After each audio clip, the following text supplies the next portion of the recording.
வணக்கம். இங்க அடுத்தவங்கள வேதனைப்படுத்தி அதுல சந்தோஷப்படுற மனுஷங்க சில பேர் இருக்காங்க.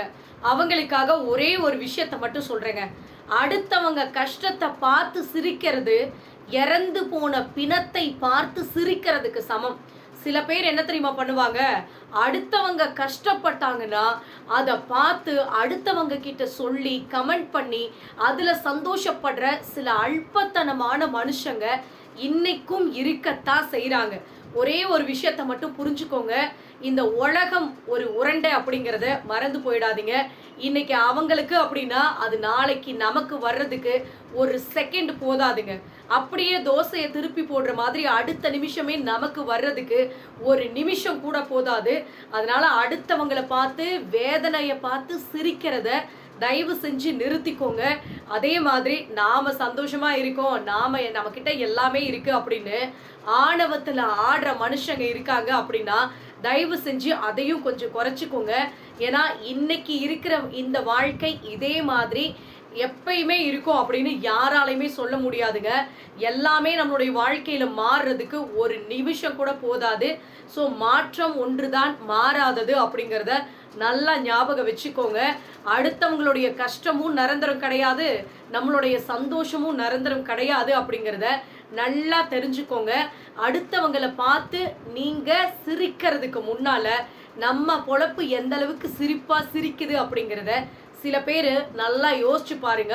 அதுக்கப்புறமா அடுத்தவங்களை பத்தி புறம் பேசுறது, அடுத்தவங்களை பத்தி விமர்சனம் பேசுறது, இல்லாததையும் பொல்லாததையும் சொல்லி அடுத்தவங்களை விமர்சிக்கிறதுல இருக்கிற சந்தோஷம் சில பேருக்கு வேலை பொழப்பே இருக்காதுன்னு வச்சுக்கோங்களேன். எப்போ பார்த்தாலும் அடுத்தவங்களை பார்த்து புறம் பேசுறது தான் அவங்களுக்கு பொழப்பே. ஸோ அந்த மாதிரி இருக்கிற மனுஷங்களை ஒன்றுமே பண்ண முடியாதுங்க. ஸோ அவங்களுடைய வார்த்தைகளுக்கு மதிப்பு என்னைக்குமே கொடுக்காதீங்க. அவங்க பாட்டுக்கு பேசினா பேசிட்டு போகட்டும் அப்படின்னு உங்கள் வேலையை நீங்கள் பார்த்துட்டு கரெக்டாக வந்துக்கிட்டே இருந்தீங்கன்னா எதுக்கும் நீங்கள் கவலைப்பட வேண்டிய அவசியமே கிடையாதுங்க. என்னைக்குமே தன்னைத்தானே சரி செய்து கொள்றதுக்கு முயற்சி பண்ணணுங்க. அதுதான் அதை விட சிறந்த மாற்றம் இந்த உலகத்துல வேற எதுவுமே கிடையாதுங்க. ஸோ நம்மளை நாமளே மாத்திக்கிறத விட்டுட்டு அடுத்தவனை திருத்தணும், அடுத்தவனுக்கு புத்திமதி சொல்லணும் அப்படின்னு என்னைக்குமே களம் இறங்காதீங்க. நாம என்ன பண்றோம் அப்படிங்கிறத நல்லா யோசிச்சு பாருங்க.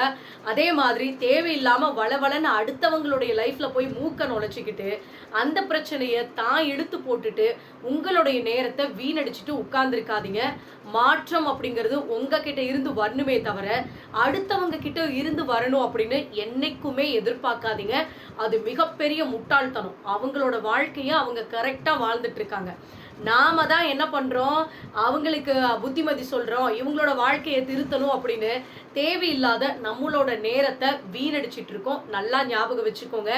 எதையாவது கத்துக்கணும் அப்படின்னு முயற்சி பண்றீங்கன்னு வச்சுக்கோங்களேன், முடிவெடுத்துட்டீங்க அப்படின்னா முதல்ல கவலையை மறக்கிறதுக்கு கத்துக்கோங்க. எப்போ பார்த்தாலும் முடிஞ்சு போனதை நினச்சி அப்படியே கன்னத்தில் கை வச்சுக்கிட்டு கப்பல் கவுந்த மாதிரி வாழ்க்கையே முடிஞ்சு போன மாதிரி மூளையில் உட்காந்துட்டு அழுதுகிட்டு இருக்காதீங்க. ஸோ வாழ்க்கை இன்னும் நிறைய இருக்குதுங்க. எப்போ பார்த்தாலும் கவலைப்படுறதை விட்டுட்டு வாழ்க்கையில் அடுத்த கட்டத்துக்கு நீங்கள் போகணும் அப்படின்னா முதல்ல கவலையை மறந்துடுங்க. அதை மறந்தீங்கன்னா தான் அடுத்த கட்டத்துக்கு என்ன பண்ணலாம் அப்படிங்கிற யோசனையே உங்கள் மைண்டுக்கு வர ஆரம்பிச்சிடும். ஸோ அதனால முடிஞ்ச வரைக்கும் தேவையில்லாத விஷயங்களை கவலைகளை தூக்கி குப்பையில் போட்டுட்டு அடுத்த வேலையை பார்க்க ஆரம்பிச்சிருங்க. நாம் தெரிஞ்சுக்க வேண்டிய ஒரு விஷயம் இருக்குதுங்க. என்னன்னா, மற்றவங்க கிட்ட நாம இரக்கம் காட்டலாம், அது தப்பே கிடையாதுங்க.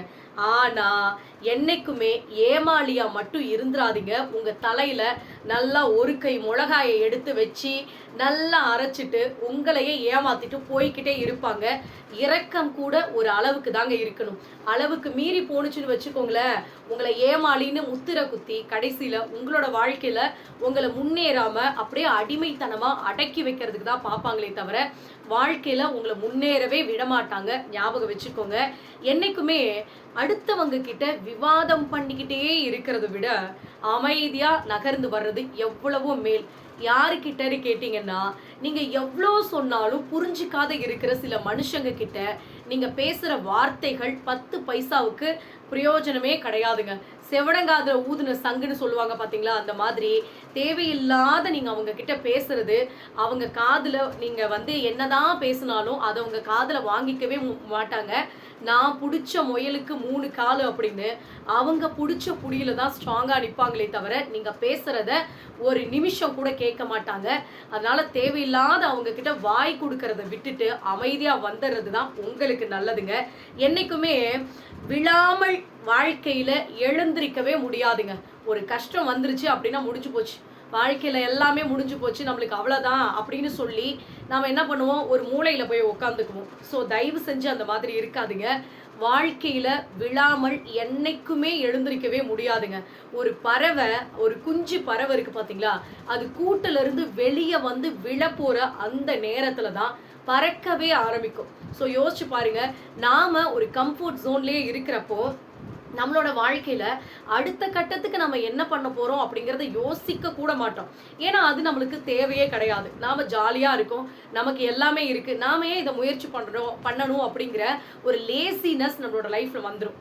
அதனாலதான் சொல்றேன், வாழ்க்கையில கஷ்டம் அப்படிங்கிற ஒரு விஷயம் நம்மளுக்கு வரும்போது தான் உங்களுக்கு நம்ம அதை எப்படி சமாளிக்கணும் அப்படிங்கிற தைரியமும் தன்னால சேர்ந்து வருங்க. ஸோ அதனால கீழே விழுந்துட்டோமே அப்படின்னு வருத்தப்படாதீங்க. விழுந்ததுக்கு அப்புறமும் எழுந்திருக்காம இருக்கிறோம் அப்படின்னா அதுக்குத்தான் நம்ம வெக்கப்படணும், வேதனைப்படணுமே தவிர கீழே விழுந்து போய் கிடக்கிறதுக்கு என்னைக்குமே வேதனைப்படக்கூடாது. விழுந்த அடுத்த நிமிஷம் எழுந்து ஓட ஆரம்பிச்சிருங்க. வாழ்க்கையில கஷ்டம் வரத்தான் செய்யுங்க. கஷ்டம் இல்லாத ஒரு மனுஷனே கிடையாது.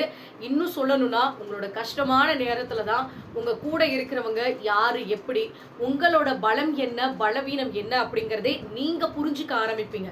ஸோ அடுத்தவங்க உங்களை பத்தி புரிஞ்சுக்கிறது அப்புறம், முதல்ல உங்களை பத்தி நீங்க புரிஞ்சுக்கணும். அப்படின்னா உங்களோட வாழ்க்கையில உங்களுக்கு கிடைக்கிற அந்த கடினமான நேரத்துல தான் உங்களை நீங்க புரிஞ்சுக்கிறதுக்கான ஒரு வாய்ப்பு கிடைக்கும். அதனால அதை புரிஞ்சுக்கிட்டு அடுத்த கட்டத்துக்கு போக ஆரம்பிச்சிருங்க. என்னைக்குமே நம்ம கூடவே இருந்து குளிப்பறிக்கிறதுன்னு சொல்லுவாங்க பாத்தீங்களா, கூடவே இருந்து குளிப்பறிச்சுட்டு போறதெல்லாம் அந்த காலங்க. இன்னைக்கு இருக்கிற காலகட்டத்துல நம்மளுக்கு குழிய பறிச்சு வச்சுட்டு அதுக்கப்புறமா நம்ம கூட வந்து ஒட்டிக்கிட்டு எந்த குற்ற உணர்ச்சியும் இல்லாம, நமக்கு துரோகம் பண்ணிட்டோம் அப்படிங்கிற ஒரு சின்ன குற்ற உணர்ச்சி கூட இல்லாம நம்ம கூடவே ஒட்டிக்கிட்டு நம்ம காசுலயே நம்ம கூடவே எல்லாம் அனுபவிச்சுட்டு கடைசியில நமக்கே ஆப்பு வச்சுட்டு போற உலகம் தான் இன்னைக்கு இருக்கிற காலம். ஸோ ஜாக்கிரதையா இருந்துக்கோங்க. எல்லாருமே நமக்கானவங்க அப்படிங்கிறத கண்மூடித்தனமா முடிவு பண்ணிடாதீங்க. இவங்கெல்லாம் நல்லவங்க, நம்ம கிட்ட நல்லா பேசுறாங்க, நம்ம கிட்ட ஒட்டிக்கிட்டு இருக்கிறாங்க, எந்த சூழ்நிலையிலையும் இவங்க நம்ம கூட தான் இருப்பாங்க அப்படின்னு கண்மூடித்தனமா முடிவு பண்ணிடாதீங்க. யாரு எப்ப எப்படி மாறுவாங்கன்னு யாருக்குமே தெரியாது. அதனால கேர்ஃபுல்லா இருந்துக்கோங்க. மகிழ்ச்சி அப்படிங்கிறது வாழ்க்கையில நம்ம கூட பயணிக்கிறாங்க பாத்தீங்களா, அந்த மனுஷங்களை பொறுத்து தான். உண்மையா இல்லையா? நம்ம கூட இருக்கிறவங்க நம்ம கிட்ட ஜாலியா ஹாப்பியா பேசினாங்க அப்படின்னா நாம ஜாலியா இருக்கலாம்.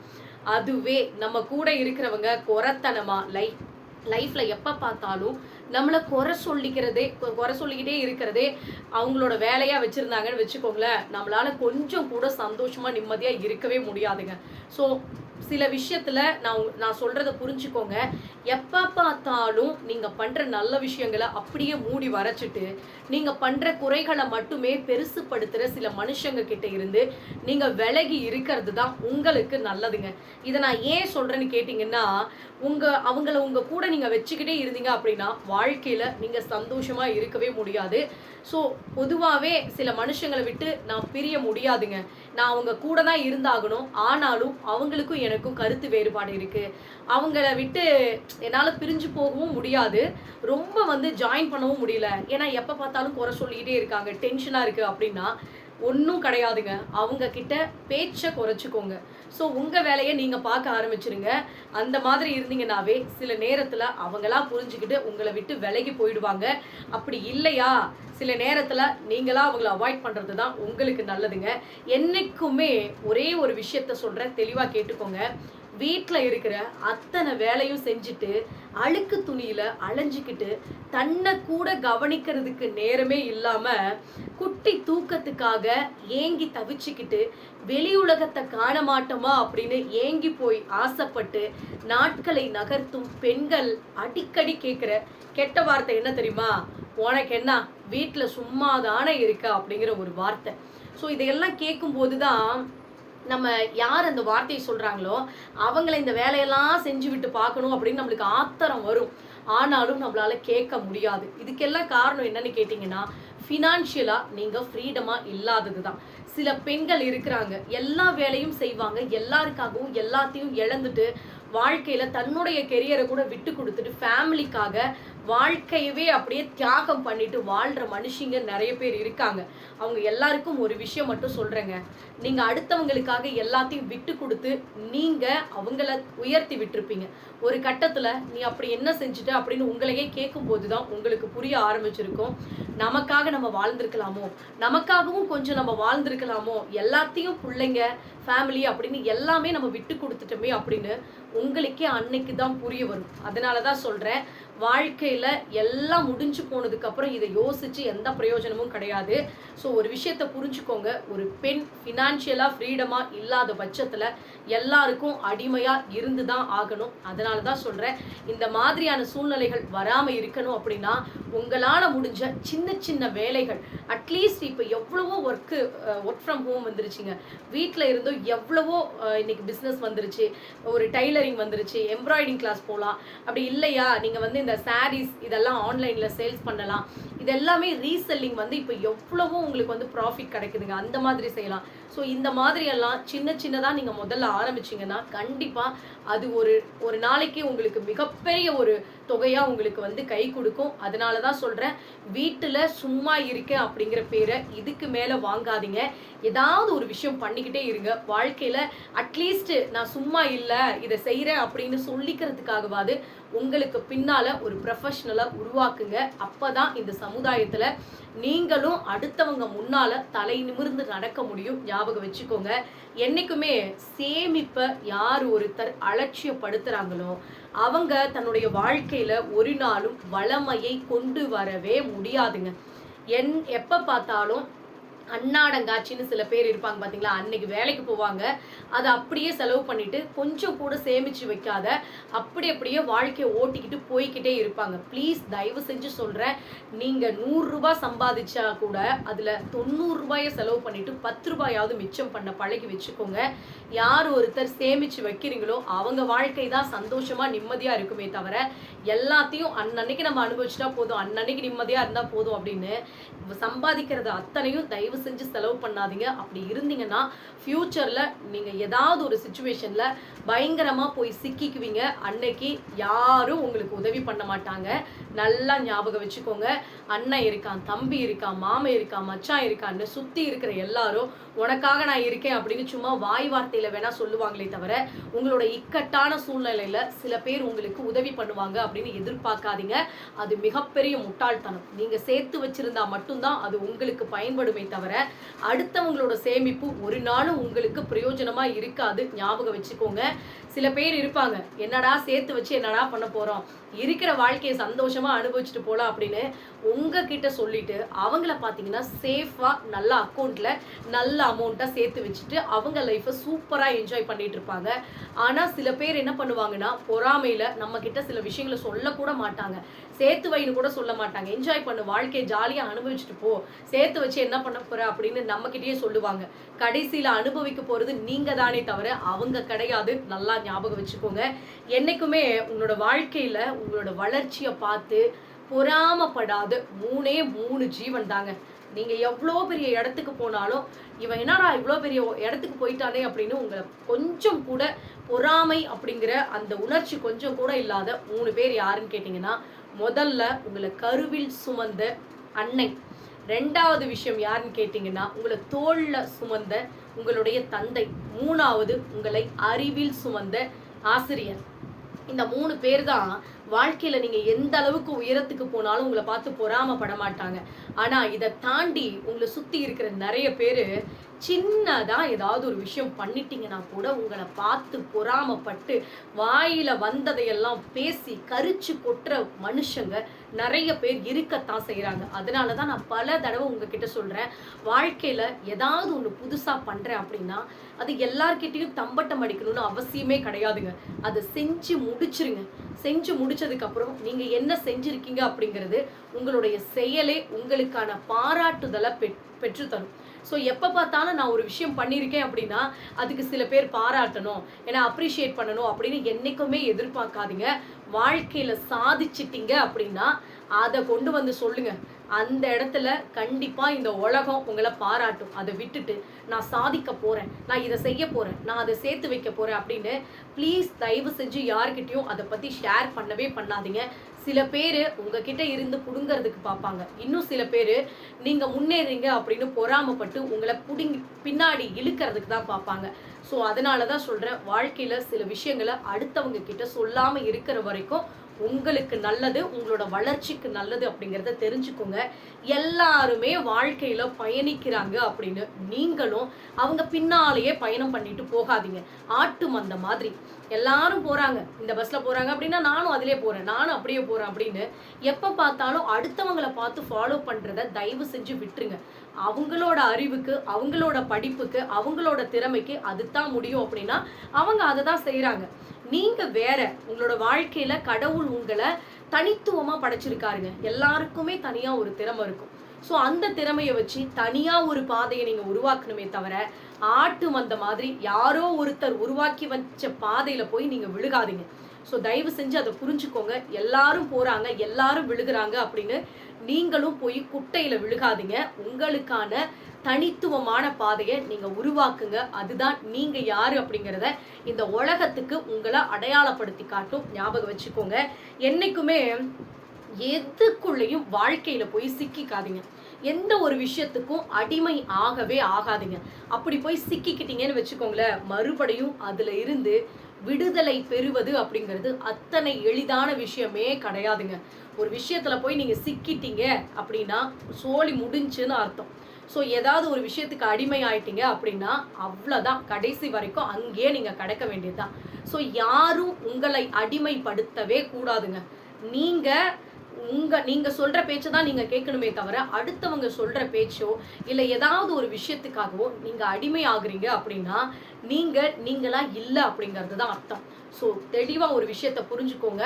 அடுத்தவங்க பேச்சை கேட்டு எதுக்கும் அடிமை ஆகாதீங்க. உங்களை நீங்க புரிஞ்சுக்கோங்க. ஸோ அது மட்டும் தெளிவா இருந்துக்கோங்க. என்னைக்குமே இழந்ததை விட்டு தள்ளுங்க. வாழ்க்கையில இதை இழந்துட்டோம், அதை இழந்துட்டோம், எல்லாம் முடிஞ்சு போச்சு அப்படின்னு எதை நினைச்சும் வருத்தப்பட்டுட்டு இருக்காதீங்க.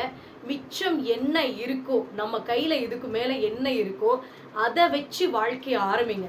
ஸோ நம்ம இதுக்கு முன்னாடி வாழ்ந்த வாழ்க்கையே அவ்வளோதான், முக்கால்வாசி வாழ்க்கை முடிஞ்சு போச்சு, இதுக்கு மேலே இதை வச்சு வாழ்ந்து நம்ம என்ன பண்ண போகிறோம் அப்படின்னு நினைக்கவே நினைக்காதீங்க. இதுக்கு முன்னாடி வாழ்ந்த வாழ்க்கை உங்களுக்கு பிடிக்காத வாழ்க்கையாக கூட இருக்கலாம். இதுக்கு மேலே வாழ போகிற ஒவ்வொரு வாழ்க்கையும் உங்களுக்கு பிடிச்ச நாட்களாக கூட இருக்கலாம். ஸோ வாழ்க்கையை வெறுத்துறாதீங்க, விரக்திக்கு போயிடாதீங்க. ஸோ இதுக்கு மேலே இருக்கிறனால நம்ம நிம்மதியாக சந்தோஷமாக வாழணும். இருக்கிறத வச்சு நம்ம பொழைக்கணும் அப்படிங்கிற எண்ணத்தை கொண்டு வாங்க. முடிஞ்சு போச்சு, அவ்வளோதான், இதுக்கு மேலே என்னால் எழுந்து உட்கார கூட முடியாது அப்படின்லாம் என்றைக்குமே நினைக்காதீங்க. அதே மாதிரி வாழ்க்கை அப்படிங்கிறது சிரிச்சுக்கிட்டே இருக்கிறதுலாம் கிடையாதுங்க. நல்லா ஞாபகம் வச்சுக்கோங்க. தனிமையில் இருக்கும் போதும் எந்தவித கவலையும் இல்லாமல் இருக்கிறது தான் வாழ்க்கைங்க. எப்போ பார்த்தாலும் ஹாப்பியாக இருக்கும், அடுத்தவங்க முன்னால் சிரித்த முகத்தோடு இருக்கிறது பேர் மட்டும் சந்தோஷம், ஒரு பாசிட்டிவிட்டிலாம் கிடையாது. நம்ம சிரித்த முகத்தோடு இருக்கிறது நல்லது தான். ஸோ அது மட்டுமே பாசிட்டிவ் எனர்ஜி கொடுக்குமா அப்படின்லாம் கிடையாதுங்க. தனிமையில் நாம் என்ன யோசிக்கிறோம், நாம் எப்படி நடந்துக்கிறோம் அப்படிங்கிற அந்த சிந்தனை தான் நாம் பாசிட்டிவாக இருக்கமா நெகட்டிவாக இருக்கமா அப்படிங்கிறத நமக்கே உணர்த்த ஆரம்பிக்கும். அதனால தெளிவாக ஒரு விஷயத்தை புரிஞ்சுக்கோங்க. அடுத்தவங்க நமக்கு அறிவுரை சொல்லி அதன் மூலமா நம்ம லைஃப்ல பாசிட்டிவ் எனர்ஜி கிடைக்கும், நம்ம சூப்பரா லைஃப்ல முன்னேறிடலாம் அப்படிலாம் நினைக்காதீங்க. என்னைக்குமே நாம தெளிவா இருக்கணும். ஸோ நமக்கு அறிவுரை சொல்லிக்கணும். ஸோ நம்மளை தவிர வேற யாரும் நாம நல்லா இருக்கணும் அப்படின்னு பெருசா எல்லா விஷயத்துலயும் பாடுபட மாட்டாங்க. ஸோ நமக்கு பெஸ்டா எது வேணுமோ அதை நாம தான் செஞ்சுக்குவோமே தவிர எல்லாரும் கொண்டு வந்து நமக்கு செய்வாங்க அப்படின்னு நினைக்கிறது மிகப்பெரிய முட்டாள்தனம். ஸோ இது வரைக்கும் நான் சொன்ன இந்த எல்லா பாயிண்ட்ஸுமே வந்து நம்மளோட வாழ்க்கையில ஒவ்வொரு கட்டத்திலையும் ஒவ்வொரு விதத்துல கண்டிப்பா உங்களுக்கு உதவியா இருக்குங்க. ஸோ நல்லா ஞாபகப்படுத்தி பாருங்க. உங்களோட லைஃப்ல இந்த பாயிண்ட்ஸ் அத்தனையும் ஏதாவது ஒரு விதத்துல நடந்திருக்கலாம். அதுக்கான சொல்யூஷன் நிச்சயமா இந்த வீடியோ பதிவுல இருக்கும் அப்படின்னு நான் நம்புறேன். ஸோ மறுபடியும் ஏதாவது ஒரு டாபிக்ல உங்களுக்கு வீடியோ வேணும் அப்படின்னா மறக்காம நீங்க வந்து கமெண்ட் பண்ணலாம். எனக்கு இதுக்கு வந்து ஒரு சொல்யூஷன் சொல்லுங்க அப்படின்னு சொல்லி, உங்களுக்கு ஏதாவது பிரச்சனைகள் இருக்கு அப்படின்னாலும் அதையும் மறக்காம கமெண்ட் பண்ணுங்க. அதே மாதிரி மறக்காம நம்மளோட மெம்பர்ஷிப்ல ஜாயின் பண்ணுங்க. ஸோ ஒரு அளவுக்கு வந்து மெம்பர்ஷிப் வர ஆரம்பிச்சிருச்சு அப்படின்னா யார் யாரெல்லாம் மெம்பர்ஷிப்ல இருக்கீங்களோ அவங்களுக்கு தனியா ஒரு வீடியோ போடுற ஐடியாவில் நான் இருக்கேங்க. ஸோ உங்களால முடிஞ்சது மெம்பர்ஷிப்ல நீங்க வந்து ஜாயின் பண்ணுங்க. ஸோ கண்டிப்பா உங்க எல்லாருக்காகவும் தனியா கேர் எடுத்து நான் வீடியோ போடுறதுக்கும் ரெடியா இருக்கேன். அதே மாதிரி நம்மளோட வீடியோவுக்கு சூப்பர் தேங்க்ஸ் பண்ணணும் அப்படின்னு உங்களுக்கு விருப்பம் இருந்துச்சு அப்படின்னா மறக்காம நீங்க சூப்பர் தேங்க்ஸ் பண்ணுங்க. இந்த வீடியோ பத்தி நீங்க என்ன நினைக்கிறீங்க அப்படின்னும் கமெண்ட் பண்ணுங்க, லைக் பண்ணுங்க, ஷேர் பண்ணுங்க. மறக்காம சப்ஸ்கிரைப் பண்ணிட்டு வீடியோ பாருங்க. நன்றி, வணக்கம்.